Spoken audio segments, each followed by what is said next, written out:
Motherwise, we would like to be wise mothers.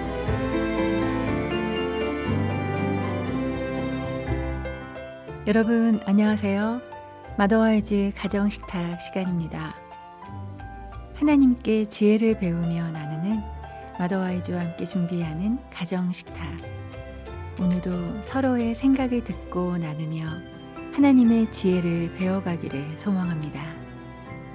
오늘은 청소년 세계관 코너입니다.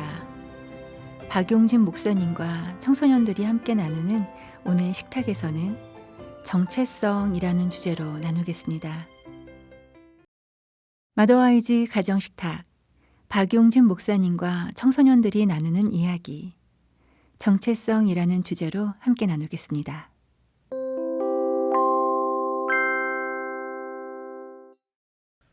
안녕하세요, 여러분. 안녕하세요. 그동안 잘 지냈나요? 네. 잘했죠. 오늘은 특별한 주제로 함께 이야기를 나눠보도록 합니다. 이 주제가 뭔지 짧은 이야기로 함께 해보면 좋을 것 같은데요. 우리 강희 학생이 성대묘사를 잘해서 부탁드렸습니다. 준비됐나요? 좀 부담되지만 한번 잘해보겠습니다. 네, 그러면 시작해보도록 하겠습니다. 어느 날 아기 감자가 가족들과 다른 자신의 모습을 의아해하고 자신의 출생을 둘러싼 비밀이 없는지 몹시 궁금해져 고민을 거듭하다 엄마에게 물었다. 엄마, 나 감자 맞아? 그 말을 듣고 엄마가 말했다. 아유, 그럼 당근이지. 실망한 아기 감자가 이번엔 할머니에게 물었다. 할머니, 나 감자 맞아? 할머니가 말했다. 오이야. 너무나도 실망한 아기 감자가 이번에는 할아버지께 물었다. 할아버지, 나 진짜 감자 맞아? 그러자 할아버지가 아기 감자의 질문이 재미있다는 듯 웃으시는 거였다. 너무나 순진한 아기 감자, 너무나도 상심한 나머지 그 길로 바로 가출하고 말았다. 와, 너무 잘했는데요. 박수 한번 주실까요? 오늘 주제가 뭘까요? 정체성이요. 정체성, 맞습니다. 아마 정체성에 대해서 여러분 많이 생각해보고 질문도 많았을 것 같습니다. 그죠? 네, 저도 저희 학교에서 내가 누군지 알아야 된다고 하더라고요. 그래서 저희 쿼터 주제로도 나라는 주제가 있었을 만큼 굉장히 중요하게 생각하는 것 같아요. 근데 이게 막상 배우다 보면 이론적인 게 되게 많다고 저는 생각을 해요. 그래서 제가 한 번은 내 삶을 사는데 굳이 내가 누구인지를 알아야 할까라는 의문이 들 때도 있었어요. 맞아요. 그만큼 중요하니까 뭐 이 주제를 배우는구나 싶지만 저도 중요성을 잘 모르겠어요. 네, 내가 누구인가에 대해서 사실 많이 강조하지만 사실 우리가 누군지 알잖아요. 그죠? 네. 그렇죠. 각자 자기의 이름을 알고 내가 어디에 속한 줄도 알고 내가 뭘 좋아하는 줄도 아는데 왜 굳이 나에 대해서 알아야 될까라고 생각할 수 있습니다. 그런데 헬라 철학자 탈레스가 이렇게 말했다고 해요. 이 세상에서 가장 어려운 일이 무엇입니까? 라고 누군가 물었을 때 그때 탈레스가 자신을 아는 일이다 라고 대답했다고 해요. 그만큼 자신을 아는 것이 어렵고 동시에 중요하다는 거겠죠. 그렇지만 우리는 자기 자신에 대해서 의외로 많이 생각하지 않습니다. 제가 학교에서 윤동주 시인에 대해 공부한 게 기억이 나는데요. 한국인인데 일본에서 고국의 언어를 사용하지 못하고 자신의 비전을 펼치지 못하는 거에 굉장히 부끄러워했다고 했던 게 기억이 나요. 네. 옛날에 보면 다큐멘터리에도 많이 나오지만 입양되신 한인분들은 꼭 자기 부모님을 찾아서 한국에 오시는 경우가 많아요. 부모가 누구인지, 내가 누구인지 그 뿌리를 찾으려는 마음이 큽니다. 우리는 사실 매일마다 똑같은 환경에서 살아가기 때문에 그 고민을 잘 하지 않죠. 저희는 항상 같은 환경, 저희와 같은 인종의 사람들과 같이 학교 생활을 하기 때문에 내가 누구인지 그런 고민은 좀 덜하는 것 같아요. 네, 또 저희가 또 삶이 좀 바쁘잖아요. 그러니까 이런 고민을 할 시간이 충분하진 않은 것 같아요. 그러니까요.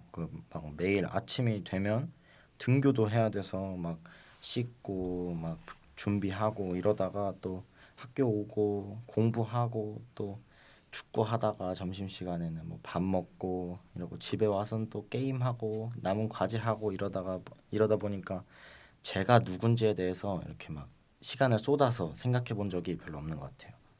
네, 저도 강의와 비슷하게 학교 과제 시달리다 보니 나가 누구인지 생각할 시간도 많이 없었던 것 같아요. 그래서 좀 고민하는 시간도 비교적 많이 줄어들었어요. 그렇죠. 그러면 언제 우리가 내가 누구인지 가장 많은 질문을 할까요? 어떤 나이 때? 아마 사춘기 아닐까요? 사춘기, 여러분 나이 때? 저는 초등학생? 초등학생. 혹시 여러분 40춘기는 아시나요? 40춘기? 그게 뭐예요? 글자 그대로 40대에 사춘기가 온다는 뜻인데요. 젊음을 만끽하는 20대와 30대를 넘어서 40대에 들어서자 지나온 삶에 대해서 생각해보는 시기가 온다는 40춘기라고 합니다. 대학 입시에 관한 드라마가 있는데 어떤 주인공 여자아이 아빠가 이런 대사를 합니다. 그분이 의사였는데 자기 정체성에 대해서 크게 고민을 하시는 거예요. 강희 학생 알지 않나요? 아니 그분이 의사의 병원장의 부자인데 그런 고민을 할 이유가 전혀 없는데요. 네, 저도 그렇게 평탄한 삶을 살았는데 자신에 대한 고민을 할까라는 생각이 지금 들어요. 그럴 것 같죠. 그런데 드라마에서 정말 인상적인 대사가 나옵니다. 저희 한번 강희 학생 플레이 한번 해볼까요? 아니 어머니는 도대체 언제까지 저를 무대 위에 세우실 겁니까? 그만큼 분치라고 포장해서 무대 위에 세워놓고 박수 받으셨으면 됐잖아요. 어머니 뜻대로 분칠하시는 바람에 제 얼굴이 어떻게 생겨 먹었는지도 모르고 근 50평생을 살아왔잖아요. 여보, 당신 얼굴이 뭔데요? 어머니 아들, 예서, 예빈이 아빠, 내 남편, 주남대 교수. 그거 말고 당신 얼굴이 뭐가 있는데요? 강준상이 없잖아. 강준상이. 내가 누군지를 모르겠다고. 내가 누군지를 모르겠어. 헛개비가 된 것 같다고 내가. 드라마를 보면 딸은 전국 1등의 유명 대학 병원의 주임 교수인 그리고 기획조정실장에 더 바랄 것 없어 보이는 이 아저씨가 계속해서 내가 누군지 모르겠다고 울먹입니다. 네, 저도 이 장면을 보고 좀 의외다라고 생각을 많이 했었는데요. 저희 자신을 잘 안다고 생각하고 또 평탄한 길을 살아도 인생의 중반에 이르러도 자기 자신을 모른다고 고백하는 모습이 저는 좀 많은 충격으로 다가왔습니다. 지혜의 말씀으로 자유함을 누리고 내 안에 새로운 회복이 시작돼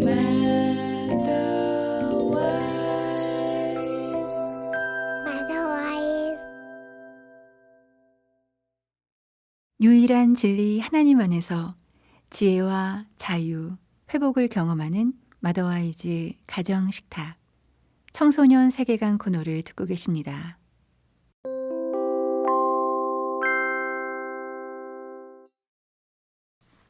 내가 누군지도 모른 채 마흔이 되었다라는 책에서 제임스 홀리스가 이렇게 말합니다.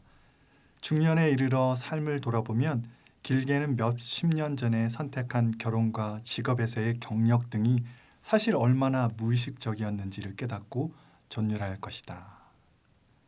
사실 우리가 무의식적으로 살아가고 있다가 어느 순간 나조차 나도 나를 모르는 것을 깨닫는 순간을 맞이하게 된다는 거죠. 의외죠. 강희 학생이 다음 글을 읽어줄래요? 많은 사람이 마흔을 넘기면서 자기 자신을 찾는 탐구를 시작하고 내면의 충만함과 평안을 추구한다. 하지만 중년기에 찾아오는 삶에 대한 회의와 불확실함을 해결하는 방법은 인생의 의미를 탐구하는 것뿐이다. 크리스토프 포레의 40알이. 와, 중년에도 자아 정체성의 문제가 해결되지 않는 거군요. 반평생 동안 자아 정체성을 가지고 고민하는 게 참 쉬운 문제는 아닌 것처럼 보여요. 그렇다면 보통 자기 자신을 찾아가는 두 가지 방법에 대해서 이제 같이 나누려고 합니다. 그게 뭘까요, 여러분? 내가 쟁취하거나 받거나 둘 중 하나이지 않을까 싶어요. 저도 그렇게 생각해요. 사실 전통적인 사회를 보면 사회가 우리의 정체성을 부여한 것을 많이 봅니다. 어떻게요? 제가 한번 퀴즈를 내볼게요. 독일 사람들의 성이 특별한 직업과 연결되어 있는데요. 한번 맞춰보세요, 여러분. 첫 번째, 뮬러. 조지 뮬러가 있으니 직업은 목사님 아닌가요? 아닙니다. 방앗간 주인입니다. 그러면 박은호는요? 음악가. 아, 땡! 수레 만드는 사람입니다. 다음, 백허는 뭘까요? 제빵사요? 제빵사. 맞췄어요? 어떻게 알았어요? 그냥 베이커리랑 비슷해서. 아, 맞아요. 맞습니다. 슈왈츠 제너거는 뭘까요? 운동하는 사람? 아, 좋은 추리입니다. 아놀드 슈왈츠제너거를 아니까. 근데 사실 슈바르체네거라는 지역의 사람이란 뜻이라고 합니다. 과거에는 그런 식으로 사회가 환경이 우리의 정체성을 부여했습니다. 와, 다행이다. 더 이상 아버지 직업을 이어받지 않아서. 저도 그렇게 생각해요. 그런데 이제는 더 이상 사회가 우리 정체성을 부여하지 않잖아요. 그래서 저는 좀 좋은 것 같아요. 네, 맞아요. 사회가 정체성을 부여하면 아빠의 가업을 이어받는다면 사실 저랑 맞지 않는 옷을 입는 것처럼 느껴지는 때가 많잖아요. 그런데 이제는 더 이상 사회가 우리의 조상들과 동일시 여기지 않고 스스로 정체성을 결정하라고 말합니다. 현대 사회는 우리의 정체성을 스스로 쟁취한다라고 말합니다. 네, 많이 들어요. 세상이 너를 정의하게 하지 말고 너 자신을 스스로 정의하라. 이런 말 많이 들어본 것 같아요. 이제는 저희 학교도 그렇고 우리가 스스로 자기 정체성을 찾아야 한다고 많이 가르치고 저희도 그렇게 실행하려고 노력해요. 그게 저희가 사는 세상인 것 같아요. 각자의 취향과 목적이 다 다르다는 것을 인정하는 사회, 자유롭고 개성을 존중하는 사회. 맞습니다. 예전보다는 각자의 고유함을 인정해주는 사회라 더 민주적이고 자율성이 높습니다. 그렇지만 이에 따른 부작용도 있습니다. 그게 뭐예요? 각자가 자신이 원하는 걸 찾을 수 있는데 뭐가 문제인지 잘 모르겠어요. 사실 우리가 우리 자신의 인생을 스스로 찾아서 정의한다는 게 엄청난 스트레스예요. 아, 그런가요? 여러분 생각해 보세요. 여러분 생기부에 중학교 때부터 미래 직업을 스스로 찾아서 적어야 합니다. 아, 그거 진짜 스트레스예요, 그거. 맞습니다. 네, 저도 스트레스를 좀 받았던 기억이 있는데요. 어떤 아이들은 어려서부터 자신이 원하는 분야가 정확하지만 대부분은 그렇지 않은 것 같아요. 맞아요. 자기 자신이 뭘 좋아하는지, 무엇을 살아야 하는지, 어떻게 미래를 계획해야 하는지에 대해 어린 나이에 스스로 결정하라는 게 큰 부담이에요. 앨런 너블이 나는 나의 것이 아니다라는 책에서 이렇게 말합니다. 지연 학생이 한번 읽어주겠어요? 네. 자율적인 개인의 자유에는 큰 대가가 따른다. 일단 모든 사회적, 도덕적, 자연적, 종교적 가치에서 해방되고 나면 자기의 삶의 의미에 대해 스스로 책임을 져야 한다. 나를 심판하거나 의롭게 할 하나님이 없으니 자신이 심판관이요 구속자가 되어야 한다. 이러한 짐은 정체성 구축과 표현을 통해 삶을 정당화하려는 절박한 욕구로 나타난다. 하지만 나 말고 다른 모든 사람도 자신의 정체성을 구축하고 표현하기 위해 미친 듯이 노력하고 있기 때문에 사회는 관심과 의미를 얻으려는 개인들 사이의 지독한 경쟁의 장으로 변한다. 현대 세상은 무정한 리얼리티 쇼와 별로 다르지 않다. 네, 나는 나의 것이 아니다라는 책에 나오는 이야기입니다. 정말 씁쓸합니다. 하나님이 없다고 생각하는 세상에서 내가 심판관이고 구속자가 되어야 돼요. 내 인생을 내가 스스로 정의해야 되고 내 가치를 스스로 인정받으려고 사람들이 어마어마하게 노력한다는 거죠. 근데 그런 사람들이 수만 명이잖아요.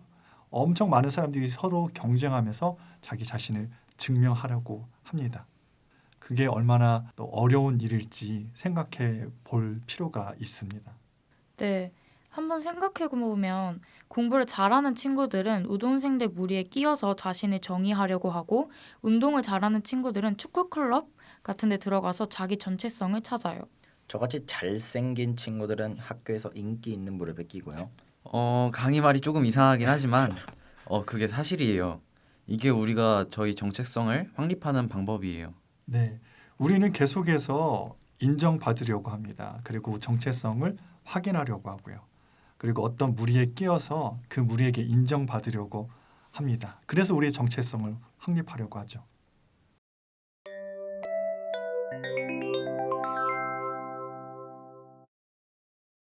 마더와이즈와 함께 준비하는 가정식탁. 지금까지 청소년 세계관 코너였고요. 정체성이라는 주제의 나눔을 들으셨습니다. 정체성 두 번째 나눔은 다음 청소년 시간에 이어지겠습니다.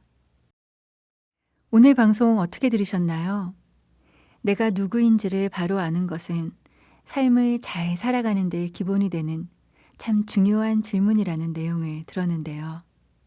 그 질문을 창조하신 하나님 안에서 나누는 우리 청소년들의 모습이 참 기특하고 또 고마운 마음이 듭니다. 하나님께서 주신 말씀 보겠습니다.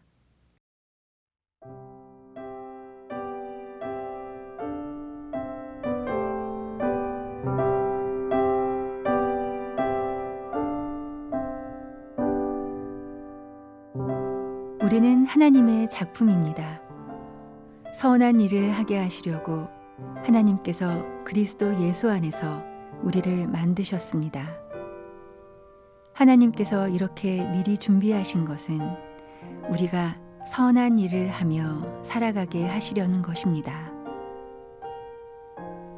에베소서 2장 10절 말씀, 새번역 성경이었습니다.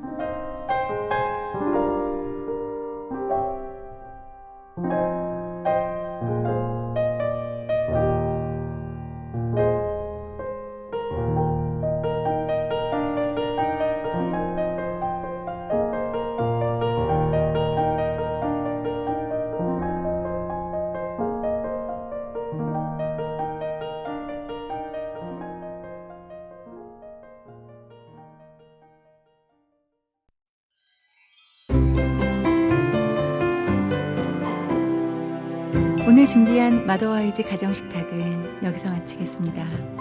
오늘도 함께해 주신 여러분 감사합니다. 마더와이즈는 다음 주에 다시 인사드릴게요. 하나님께 초점 맞추는 은혜의 한 주 보내시기 바랍니다.